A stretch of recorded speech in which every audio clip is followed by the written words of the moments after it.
esse papel é que mantém a BRH viva há 50 anos. Uhum. Porque a gente poderia ser como tantas outras instituições.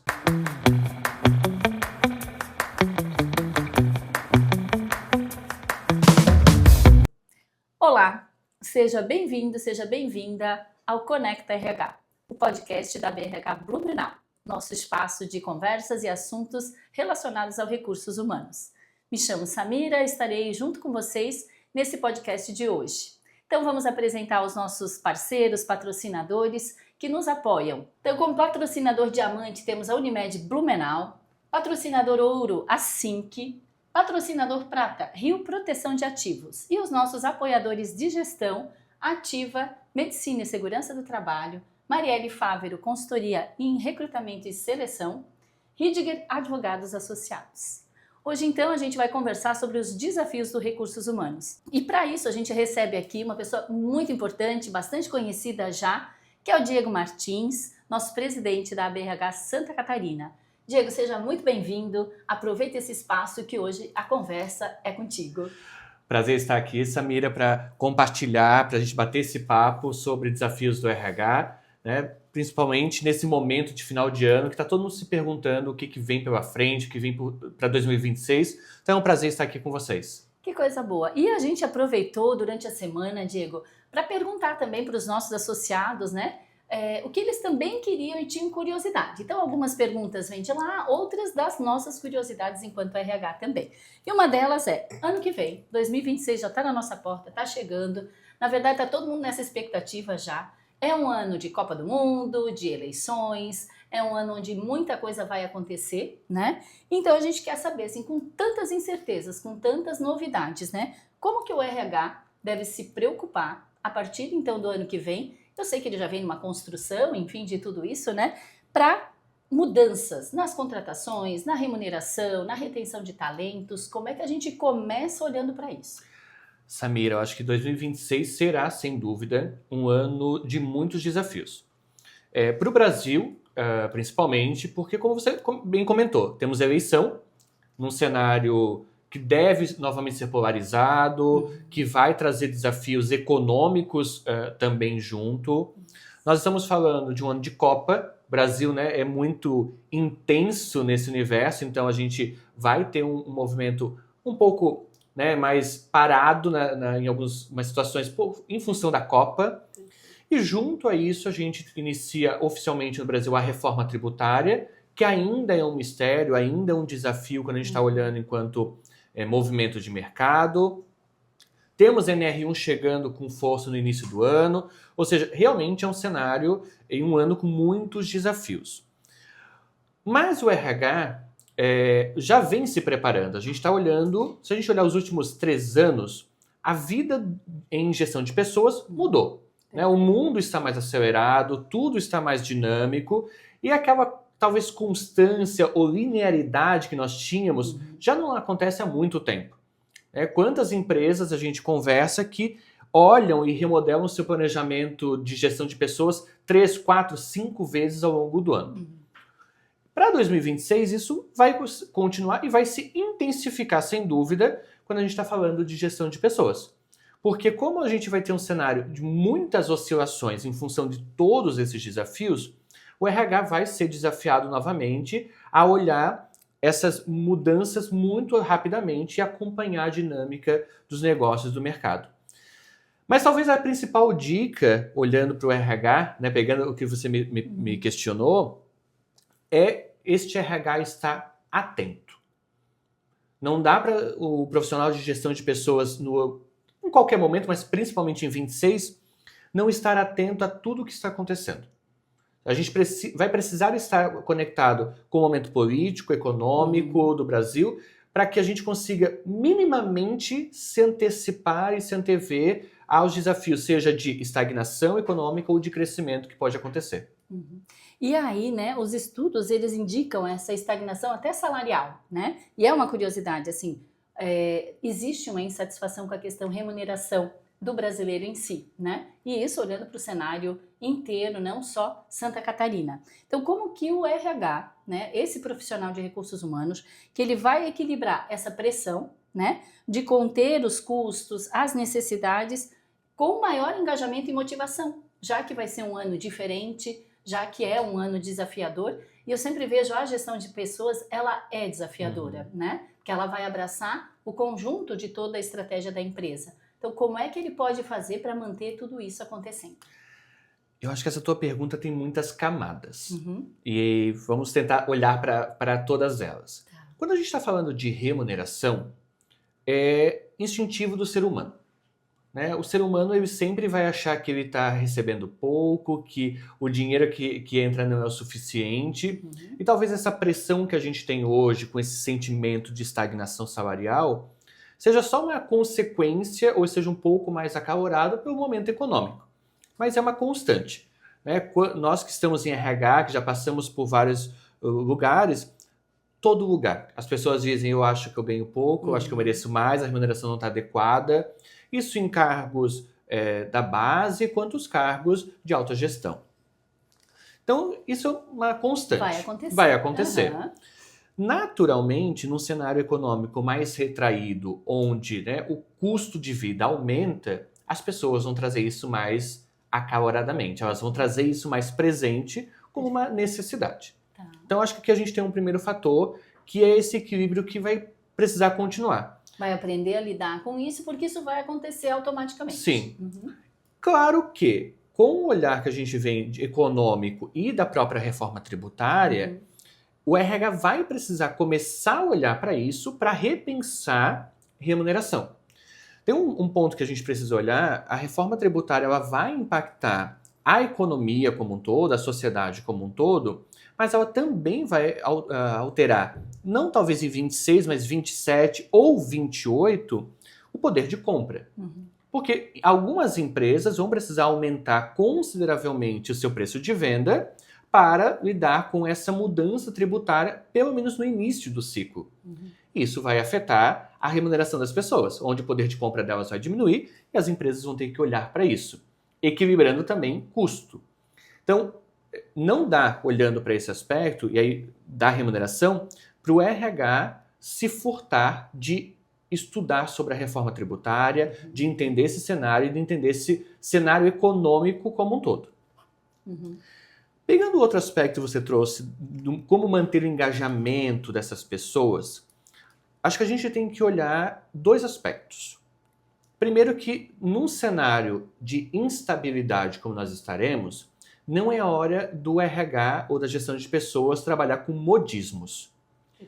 Vamos fazer um trabalho aqui, vamos fazer esse projeto, aquele projeto, porque o mercado está fazendo, eu vi que a última tendência é o ano para fazer projetos consistentes.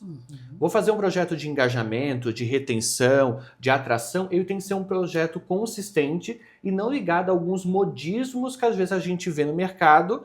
E quando está tudo numa estabilidade, a gente pode testar, pode ousar, mas o ano que vem vai pedir mais conservadorismo, mais profundidade em tudo que a gente construir.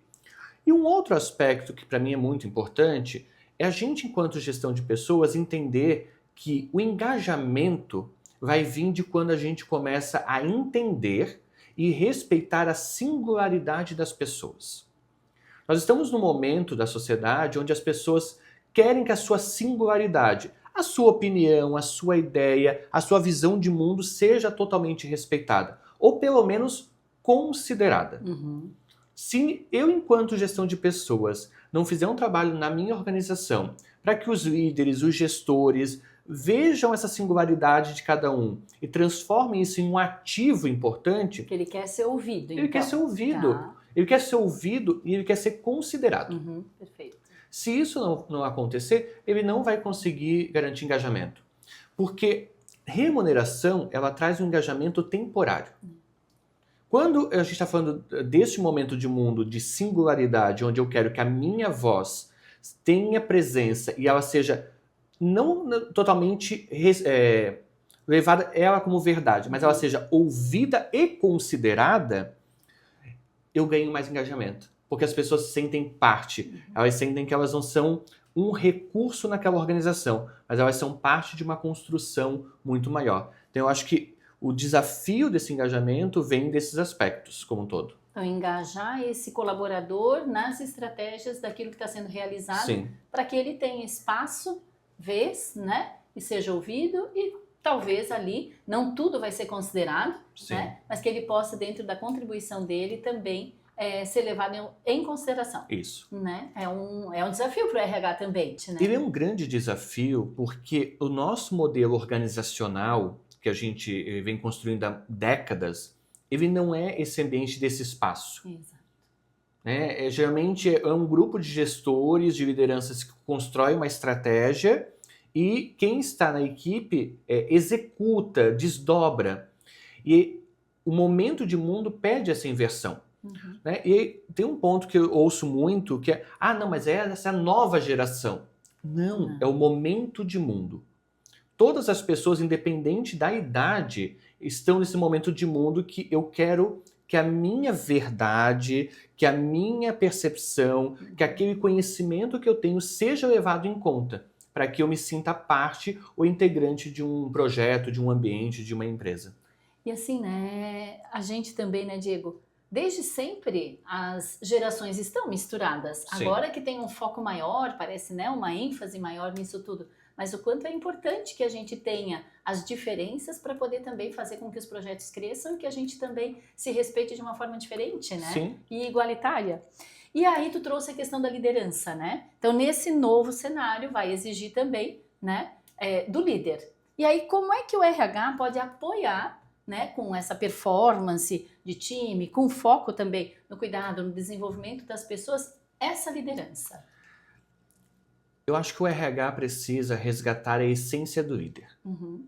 Nós estamos vendo e vivendo, talvez há mais de uma década, que a gente está encaixotando os líderes. Uhum. Esse líder precisa ser mais gestor, esse líder precisa ser mais firme, esse líder precisa ser mais compassivo. E a gente foi encaixotando a liderança e a maior parte dos líderes está interpretando um personagem. Uhum.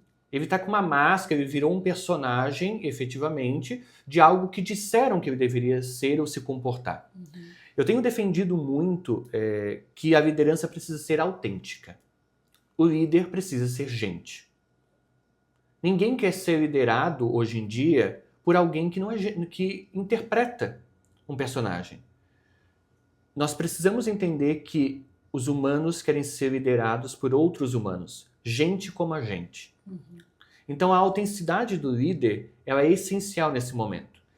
E aí o RH entra nesse resgate da liderança, de trazer essa verdade e construir um ambiente seguro dentro de uma organização para que esse líder possa ser autêntico.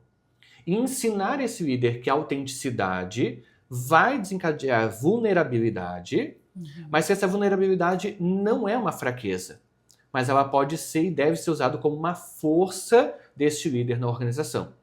O grande ponto é que o RH está sobrecarregado de atividades. Ele acabou assumindo muito mais desafios no dia a dia em grande parte das organizações. Soma-se a isso o grande desafio do momento que a gente falou ainda há pouco. Planejamento muda 4, 5 vezes ao ano. Então, como é que esse gestor de RH, como é que o RH vai apoiar esse líder? Ele precisa ter presença. Ele precisa focar no desenvolvimento desse líder com mentoria, com trabalhos continuados que vão resgatar essa autenticidade do líder e essas competências comportamentais que ele precisa desenvolver. A gente tem olhado muito para esse líder técnico e esquecido de resgatar a humanidade dessa liderança na prática. Então, para o profissional de RH, né, apoiar, ele precisa realmente estar junto. Tá na mentoria, tá na informação, tá na comunicação, Sim. É isso? Ele precisa ser parte desse processo. Porque se ele não estiver junto com essa liderança, esse líder vai se perder. Porque para ele, talvez, para alguns líderes, vai ser uma mudança muito grande.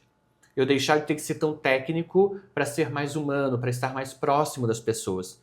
E aí é o papel de gestão de pessoas estar perto para dar esse suporte e esse apoio. Mas aí entra um outro ponto. O RH, a gestão de pessoas, precisa também estar preparada para esse momento. Eu ia te fazer essa pergunta, porque às vezes, dentro da organização, O profissional de RH, o RH em si, ele tem um papel muito operacional, não estratégico, né? E aqui a gente está falando do conjunto da estratégia e do operacional. Sim. Então, como o profissional, como eu de RH, que não tenho ainda essa participação, posso me colocar e levar essa informação então para minha empresa de que a gente pode fazer diferente para aí sim chegar no colaborador de uma forma mais participativa, engajá-lo, motivá-lo dentro de todas as criticidades que pode acontecer. Eu acho que é fazer o básico bem feito. Uhum. Talvez esse profissional de RH que ainda está muito na operação e precisa começar a ter esse olhar mais próximo da liderança, dessa construção desse ambiente, é fazer o básico bem feito. Eu não preciso criar 5 programas de desenvolvimento de liderança. Eu posso criar um. Se eu criar um programa que seja de mentoria e eu leve ele ao longo de um ano com clareza de onde eu estou, onde eu quero chegar, quais são os desafios, perfeito, eu vou ter avançado um passo. Uhum. Às vezes a gente vê que várias iniciativas de gestão de pessoas morrem ou não dão o fruto que a gente espera porque a gente abre muitas frentes ao mesmo tempo. E aí nem sempre a gente vai conseguir, não é nem só a área de gestão de pessoas vai conseguir dar conta de tudo, mas o grupo, os líderes não vão conseguir abraçar tudo, porque às vezes é muitas iniciativas ao mesmo tempo. Então, às vezes tomar uma iniciativa e levar ela, né, afinco, com dedicação, com profundidade, vai trazer mais resultado. E aí, assim, as exigências são cada vez maiores, né? A gente vê, assim, muito no mercado, muitas vagas, muitas competências, habilidades sendo, né, solicitadas. E aí o RH, ele precisa agir diante de todo esse desafio que ele tem. Então, como que ele pode mitigar o gap, né, das competências, trabalhando, isso é uma pergunta que veio pra gente, né, e trabalhar para que os colaboradores se mantenham empregáveis, né, preparados para as mudanças, principalmente naquilo que está relacionado, né, na automação, na inteligência artificial, que agora não tem como escapar, ela está aí, está forte. As empresas, aparentemente, elas têm falado, mas uma coisa é a gente falar, outra coisa é a gente botar a mão na massa disso e compreendê-lo, né? E a transformação digital, onde então a gente tem toda essa galera, né? Todas as gerações aí, e a gente vai falar um pouquinho depois também do etarismo, enfim. Então, como é que ele vai fazer envolvendo tudo isso diante das competências e habilidades que são pedidas? Essa pergunta é provocativa e, para mim, ela tem alguns olhares importantes. Uhum. O primeiro ponto é que a gente precisa parar de correr atrás do gap. Ok. Pega a inteligência artificial, por exemplo. A gente não está treinando, enquanto gestão de pessoas, as empresas para olhar o que vem no futuro da inteligência artificial. A gente está correndo atrás da última inteligência artificial que saiu, que a gente ainda não sabe mexer e que aí não tem ninguém que ainda sabe, tentando preparar alguém que vai aprender para treinar os outros. Quando a gente acabou esse ciclo, ela já está obsoleta. Ok.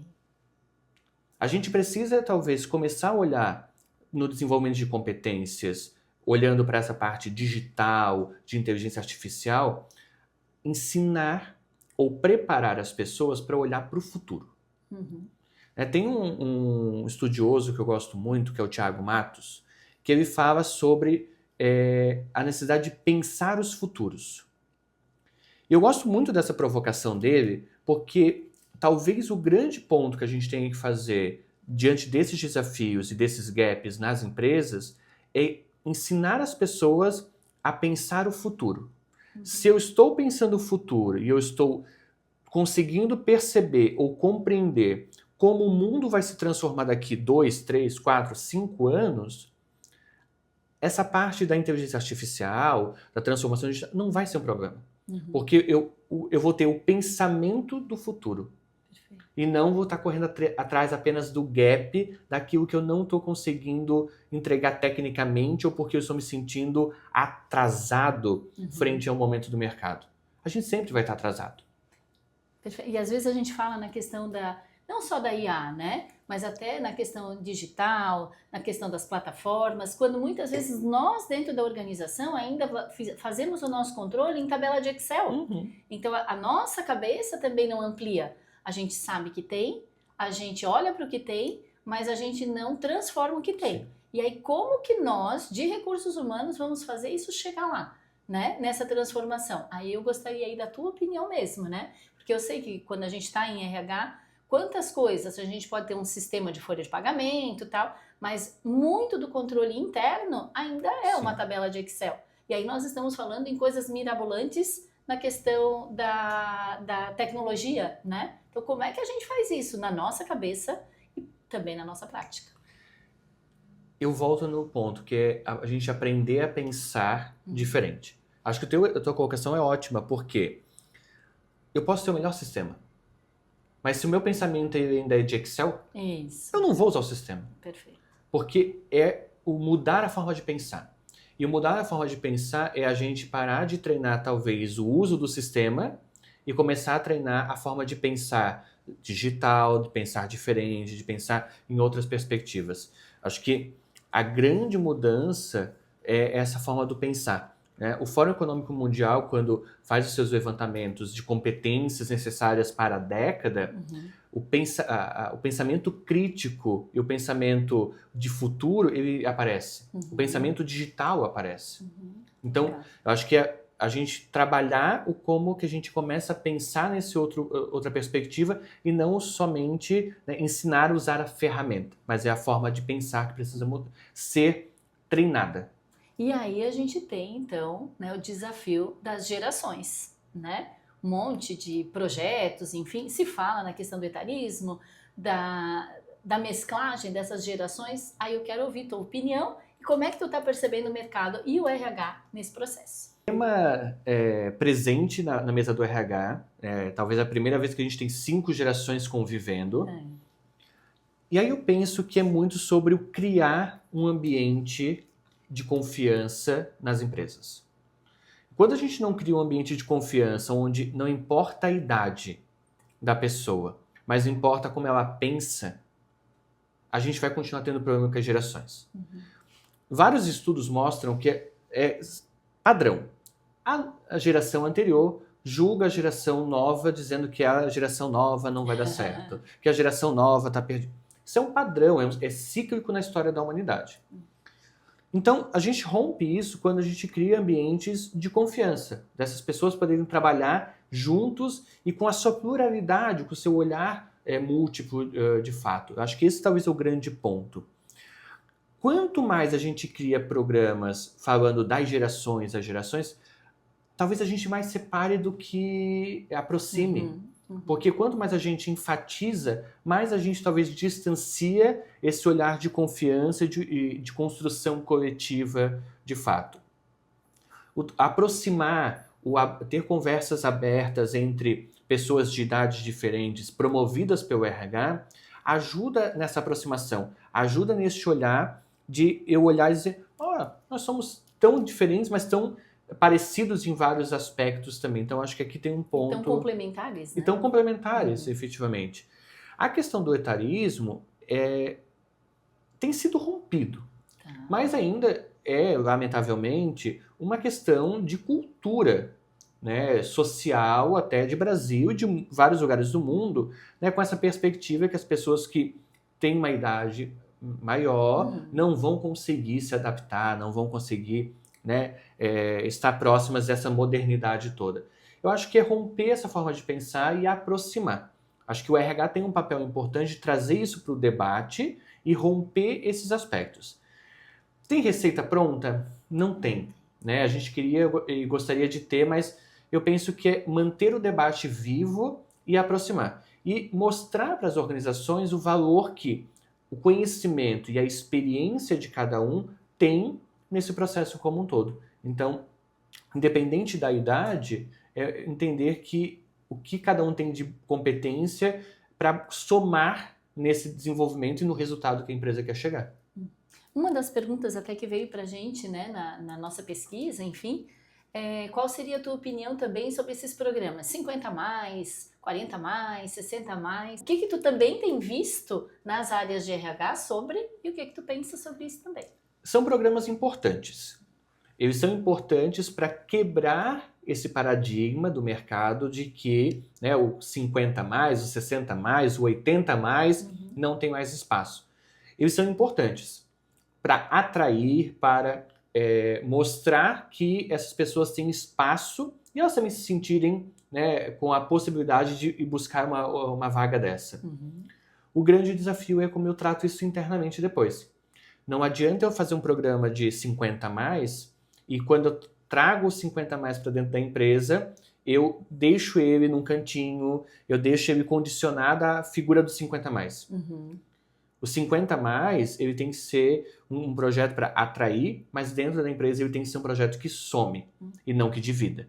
Né? Não adianta eu fazer só para mostrar para o mercado que eu estou preocupado e, de fato, dentro da organização, isso não ser... não ter valor e não ser mostrado como resultado, de fato. A gente tem visto várias empresas fazendo esse movimento, algumas muito bem sucedidas, outras na experimentação, mas ele é um caminho sem volta, né? Uma vez que a longevidade está cada vez maior e que o momento de mercado pede essa complementariedade. A gente precisa das pessoas com mais tempo de vida, com menos tempo de vida e que vão ter experiências e vão ter histórias e trajetórias complementares no mundo de hoje. Acho que é um caminho sem volta e que a gente precisa sempre olhar com muito carinho e muita atenção para entender como que a gente pode potencializar isso na prática. A gente vai puxando para o nosso desafio de RH final, assim. Se fosse para escolher algo, Diego, assim, né, lá para o ano que vem, que é para apontar assim, a maior prioridade que tu acredita de recursos humanos para o ano que vem, o que está no teu coração, o que tu gostaria de complementar e o que tu falaria para essa galera de RH hoje? O maior desafio de 2026 vai continuar sendo o desenvolvimento de lideranças. Sem dúvida, quando a gente está falando em cenário mundo e Brasil, esse continuará sendo o maior desafio do ano. Em Santa Catarina, a gente vai ter uma particularidade que é a mão de obra. Né? A gente está em pleno emprego, escassez de mão de obra. Mesmo com o cenário econômico um pouco mais retraído, a gente ainda continua em pleno emprego. Então, olhando os dois grandes desafios, seria o primeiro, formação e desenvolvimento de lideranças. A gente está com apagão, a gente está com escassez de liderança nas organizações. E o segundo é essa escassez de mão de obra, porque o plano emprego traz esse desafio também. E o que a gente pode fazer, né, em 2026, então, já porque 2025 a gente já está planejando, tá, para colocar nesse planejamento, para essa escassez ser um pouquinho mais sanada, assim, né? Qual é a tua sugestão? Talvez a pergunta de $1 milhão que a gente não tem a resposta nesse momento, porque as empresas precisam de soluções imediatas, enquanto talvez a solução seja de longo prazo. Né? Olhando no longo prazo, é um investimento em tecnologia para que funções muito repetitivas sejam ainda mais usada a tecnologia, para que, né, a mão de obra que vem para a organização, o capital humano, seja utilizado para pensar. Porque, Samira, porque realmente não... A gente tem conversado com muitas empresas e ninguém tem nada nesse momento de projeto efetivo que diga, nossa, isso reduz o meu impacto de falta de profissionais no mercado, isso está reduzindo o impacto da escassez. A gente não tem visto, é um debate, está todo mundo pensando, né, a BRH junto com outras instituições tem feito esse debate, mas ainda não chegamos a... um denominador comum. Não, assim. Ações efetivas. Acho que tudo que está sendo feito tem contribuído, mas nada que possa resolver esse problema, esse desafio de imediato. A curto prazo, assim. Eu até fiz essa pergunta porque, assim, né, também a BRH está na fase de planejar, né? Sabendo já dessas dificuldades que a gente tem de mercado, enfim, que está o cenário para todos, né? Então, pode, dentro desse planejamento da BRH, a gente está aí buscando juntos soluções que possam atender, então, todas as empresas associadas, enfim, né?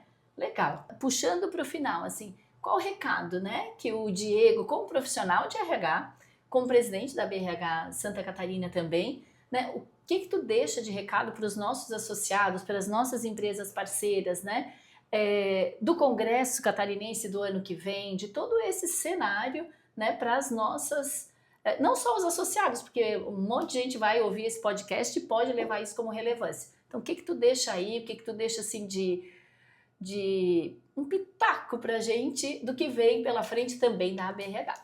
2026 vai ser um ano importante no sistema da BRH. A gente tem visto as regionais fazendo um grande movimento de preparar grandes eventos, grandes debates, grupos de estudos, para que esses temas que a gente debateu aqui e tantos outros possam ser aprofundados, possam ser trabalhados no dia a dia. Enquanto a BRH Santa Catarina, a gente está preparando, né, o congresso que é o CONCAR, com bastante novidade, a gente está trazendo nomes internacionais, a gente quer trazer um olhar, né, de América Latina também para inspirar os nossos RHs dentro de Santa Catarina e outros grandes projetos. Então a gente está preparando aí, né, um grupo de estudos sobre governança, pensando em preparar as empresas para debaterem esse tema, o RH e o CEO, como é que debate esse tema dentro da organização. E também, né, ainda é um spoiler, ainda está na fase de planejamento, mas a gente está preparando também um produto para heads de RH, uma mentoria bem focada nos heads de RH para lidar com este momento de desafio do mundo e também ter um ambiente ali de troca e de aprofundamento. São algumas novidades, mas tem muito mais coisa vindo aí, não só na Santa Catarina, mas em todo o sistema da BRH, que está por toda Santa Catarina, levando, né, esse debate sobre gestão de pessoas de hoje e do futuro. Que legal, que legal. Então vem muita coisa boa por aí. Então deixa aí o espaço aberto para ti, para o teu recado final, então, para os nossos associados, né? E para os associados também de Santa Catarina, que tem aí hoje a tua participação. Não, agradecer o espaço, acho que espaços como esse são importantes dentro do sistema BRH para a gente multiplicar conhecimento, para a gente fortalecer a área de gestão de pessoas e fazer sempre o convite para todo associado, tem um tema, tem uma sugestão, procure a BRH, traga essa sugestão, a gente não vai dar conta de tudo, sem dúvida, mas quanto mais o associado traz a sua demanda, mais a gente consegue construir, né, um calendário de atividades que está alinhado com os desafios do momento de cada empresa associada. Muito obrigada, eu te agradeço imensamente. Obrigado. Foi um prazer estar contigo, Diego. E a gente agradece então toda a parceria dos nossos associados. Ouçam o podcast, compartilhem, deem like, façam toda a divulgação, porque é importante a gente falar dos desafios de RH e principalmente a gente se empoderar daquilo que é da nossa área. E aqui agradecemos também, né, aos nossos patrocinadores. Então, Diamante, a Unimed Blumenau, nosso patrocinador Ouro, a SINC, patrocinador Prata, Rio Proteção de Ativos e os apoiadores de gestão, a Ativa Medicina e Segurança do Trabalho, Marielle Fávero, consultoria especializada em recrutamento e seleção, a Ridiger, advogados associados. E a cada empresa associada, a quem é associado da BRH, tragam novos associados que cada vez mais a gente vai aí trazendo temas novos e mais empoderamento para esses recursos humanos. Gratidão, pessoal, e até breve. Se a gente olha na cena de RH de Santa Catarina, todos os RHs que a gente vê que são os mais admirados e que são referência para todo mundo, está na mesa do CEO sentando para discutir negócio. O RH que sabe que vai abrir 2 fábricas daqui 3 anos e começa a preparar o cenário agora para isso. Mas ele está falando de negócio, ele não está falando só de pequenas ações. Ele está olhando para o negócio e dizendo, ok, nesse momento isso não dá, aquilo não dá, mas é essa a perspectiva. E eu acho que a gente fala muito disso de RH tendo falar de negócio há uns 5 anos atrás, e a gente achou que isso tinha se resolvido, mas não, o RH ainda não fala de negócio. E aí ele não consegue também achar o equilíbrio. Ou ele vira um RH só de negócio e esquece desse lado mais pessoas, ou ele é o RH pessoas e não está olhando essa outra perspectiva. O RH precisa ocupar esse espaço, mas ele precisa ocupar esse espaço da forma certa. É sendo consistente, é tendo profundidade nas coisas que ele executa. Senão ele não vai ser respeitado. E dá para ser leve nisso.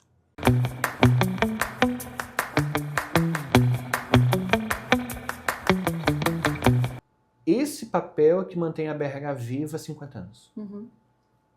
Porque a gente poderia ser como tantas outras instituições. Lançou o evento, quem veio, veio, quem não veio, não veio. Não, tem que insistir. A gente fica no pé do RH dizendo assim, cara, vem. E persiste. Vem porque o evento é importante, porque esse debate é importante, vem fulano de tal.